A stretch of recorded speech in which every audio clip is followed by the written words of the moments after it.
வணக்கம். இப்போ பார்த்தீங்கன்னா நம்மளது டபுள் டோர் சாம்சங் ஃப்ரிட்ஜு. இதில் பார்த்தீங்கன்னா ஒரு சின்ன கம்ப்ளைண்ட் வந்துருச்சு. பார்த்தீங்கன்னா ஐஸ் வந்து ஓவர் ஆகுது. ஓவர் ஆன பிறகு பார்த்தீங்கன்னா கீழே வந்து செகண்ட் கம்பார்ட்மெண்ட் வந்து கூலிங் ஆகலை. மேலே நல்லா கூலிங் ஆகுது, கீழே பார்த்தீங்கன்னா சுத்தமாக கூலிங் ஆகலை. அதுக்குள்ளே இருக்கிற பொருட்கள் எல்லாம் கெட்டு போகுது. இது என்னடா கம்ப்ளைண்ட் அப்படின்னு வந்து ஒரு டெக்னீஷியன் கூப்பிட்டு வந்து பார்க்குறப்ப இது வந்து ஐஸ் வந்து ரொம்ப ஃபார்ம் ஆகுது. உள்ளே வந்து பாருங்கள், இதில் பார்த்தீங்கன்னா ஐஸ் ஃபார்ம் ஆகி இதுக்குள்ளே ஏர் சர்க்குலேஷன் வந்து கீழே கம்பார்ட்மெண்ட்டுக்கு போக மாட்டேங்குது. இதுக்கு வந்து ஏதாவது ஒரு சின்ன ஒரு பார்ட் வந்து மாற்றணும், அதை மாற்றினா சரியாக அப்படிங்கிற மாதிரி சொல்லியிருக்கிறாங்க. இப்போ டெக்னீஷியன் வந்துகிட்டு இருக்கிறாங்க. இதுக்கு வந்து என்ன பண்ணுறாங்க அப்படிங்கிறத இந்த வீடியோவில் பார்க்கலாம். ஒருவேளை உங்களுக்கும் இந்த மாதிரி ஒரு ஃப்ரிட்ஜ் இருந்து இந்த மாதிரி கம்ப்ளைண்ட் இருந்ததுன்னா அது அவங்க என்ன பண்ணுறாங்க, அதுக்கு என்ன செலவாச்சு அப்படிங்கிறத பற்றி இந்த வீடியோவில் டீட்டெயிலாக பார்க்கலாம்.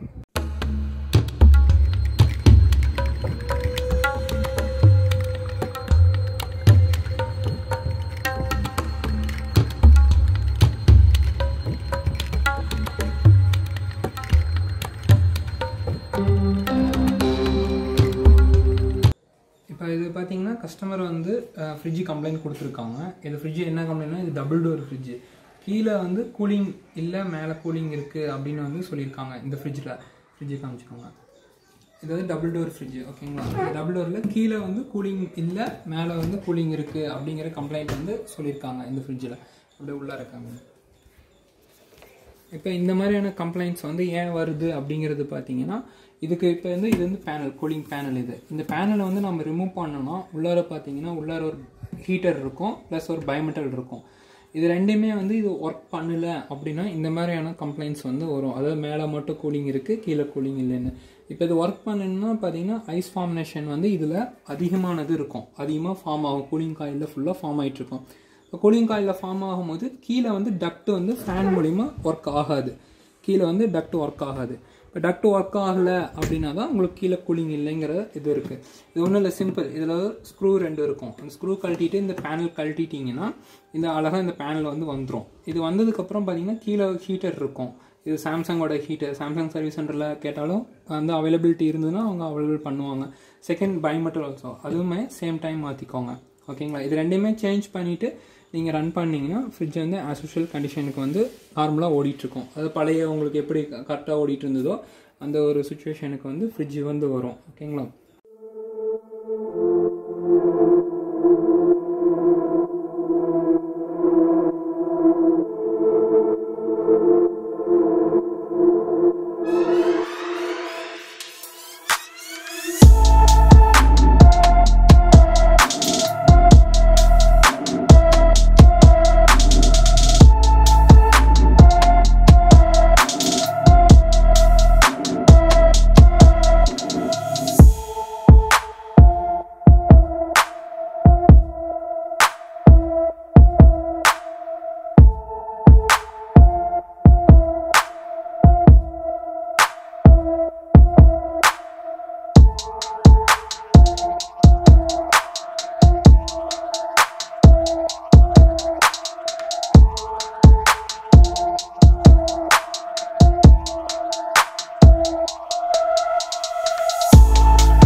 அந்த பைமெட்டலையும் நம்ம வந்து ஹீட்டரையும் சேஞ்ச் பண்ணியாச்சு. இப்போ சேஞ்ச் பண்ணிவிட்டு இப்போ நார்மலாக கரெக்டாக ஒர்க் ஆகிட்டுருக்கு. 2 ஃப்ரிட்ஜுமே ரெண்டுமே வந்து ஒர்க் ஆகிட்டுருக்கு. டாப் அண்ட் டவுன் ரெண்டுமே ஒர்க் ஆகிட்டுருக்கு.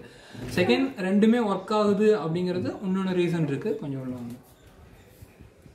ஒர்க் ஆகுங்கிறது இங்கே வந்து பார்த்தீங்கன்னா இந்த ஹோல்ஸ்லாம் நீங்கள் வந்து செக் பண்ணிக்கோங்க.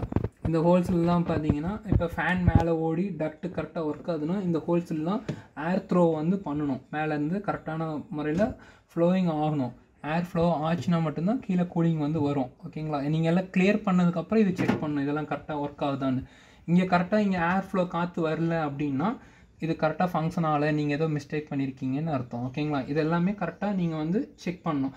இங்கே ஏர் ஃப்ளோ கரெக்டாக இருந்ததுனா தான் நீங்கள் பண்ண ஒர்க்கு பர்ஃபெக்ட்.